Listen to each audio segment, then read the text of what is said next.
quero que vocês passem para as gerações, né, que estão nos assistindo, como é que era visto a Libertadores e o Mundial à época?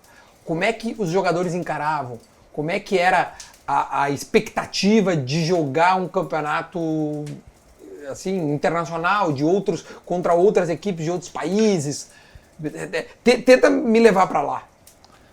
O Brasil não tinha um carinho pela Libertadores. O Brasil, eu acho que a partir do momento que o Flamengo ganha e depois que o Grêmio ganhou, eu acho que começou a olhar de um outro jeito a Libertadores.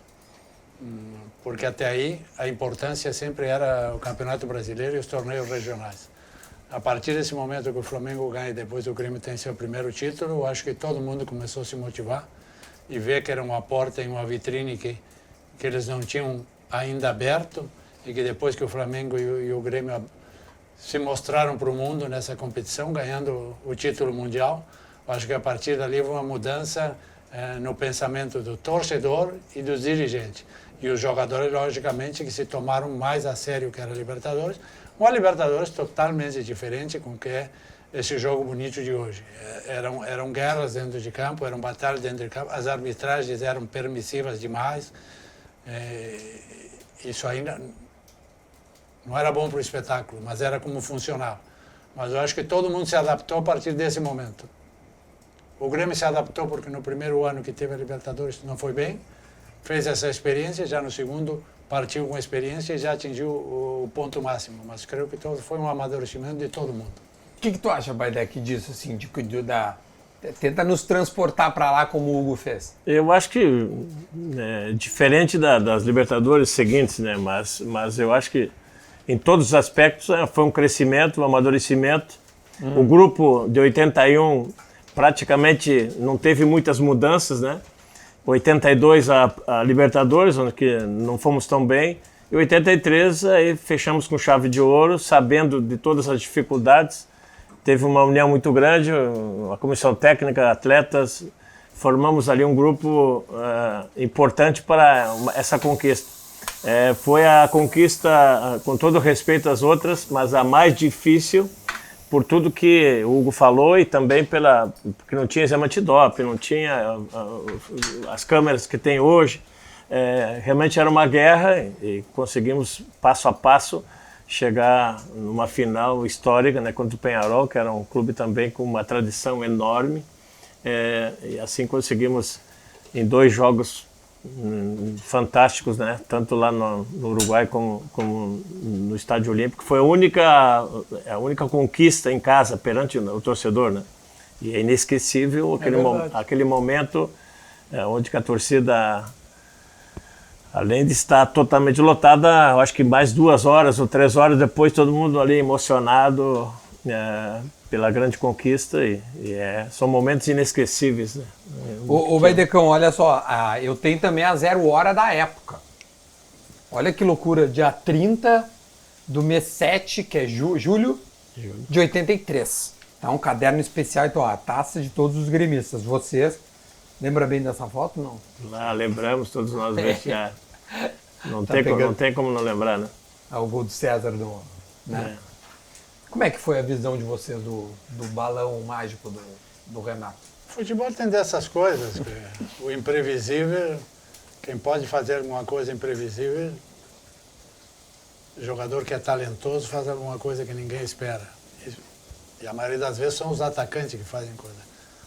Foi uma inspiração dele, um jeito de jogar a bola dentro, e logicamente, porque não é só jogar a bola dentro, o César está com o olfato goleador, e onde ninguém esperava, ficaram dormindo o lateral e o goleiro, ele entrou e nos deu o título, ou seja, que se uniu a jogada imprevisível do Renato e com o César, que estava com o Faro, porque ele era goleador, e ele ficou na história com aquele grande gol.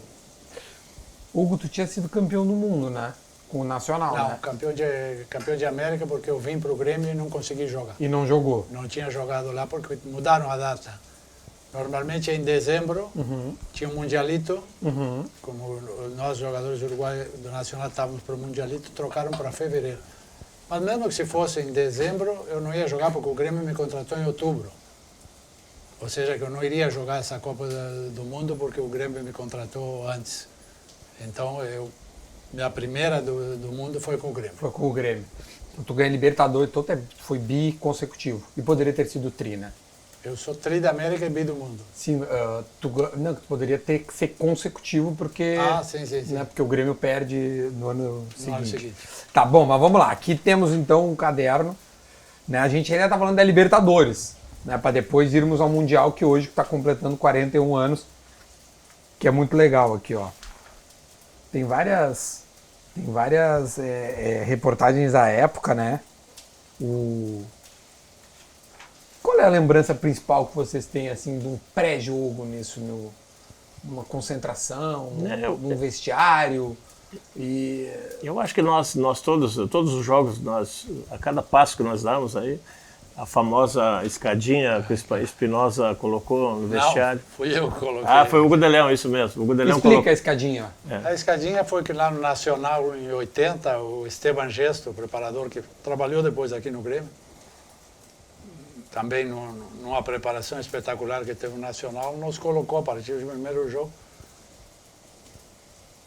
uma escada. Ele veio para a palestra e aí ele colocou o Nacional lá embaixo e 12 degraus, porque eram 12 jogos.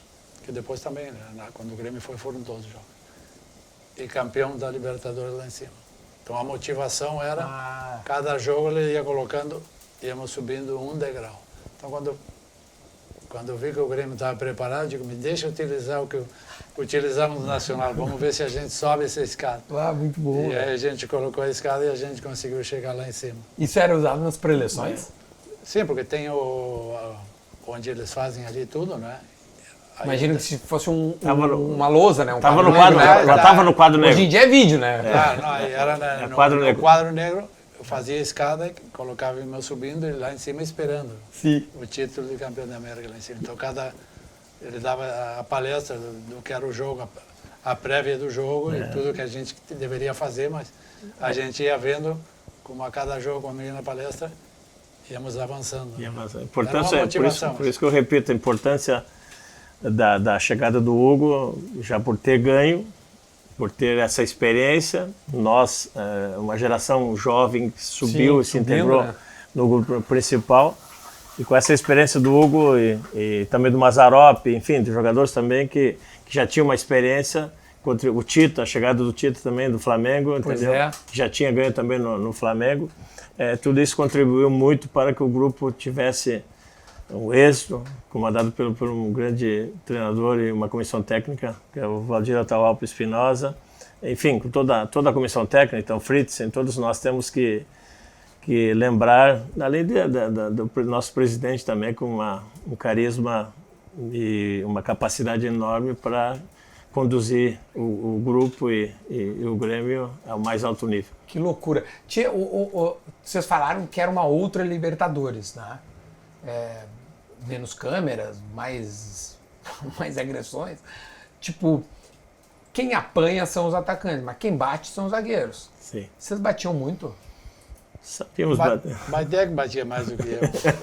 Baidec era mais de chegar neles. Eu não sabia bater.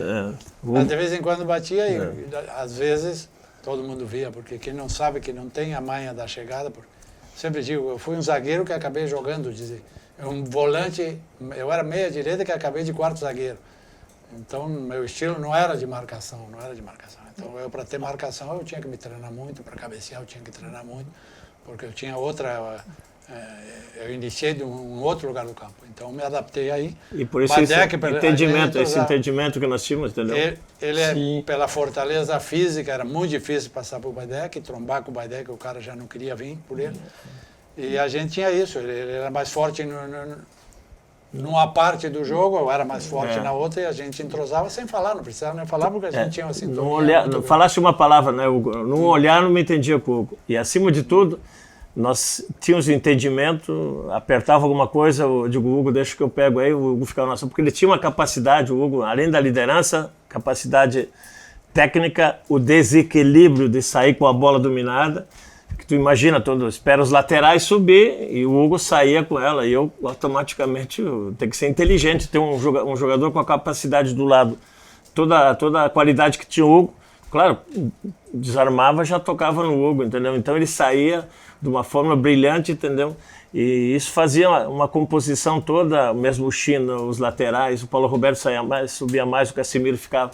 Nós tínhamos um entendimento perfeito e eu com o Hugo, no olhar, nós tínhamos uma capacidade de neutralizar os grandes atacantes que enfrentamos.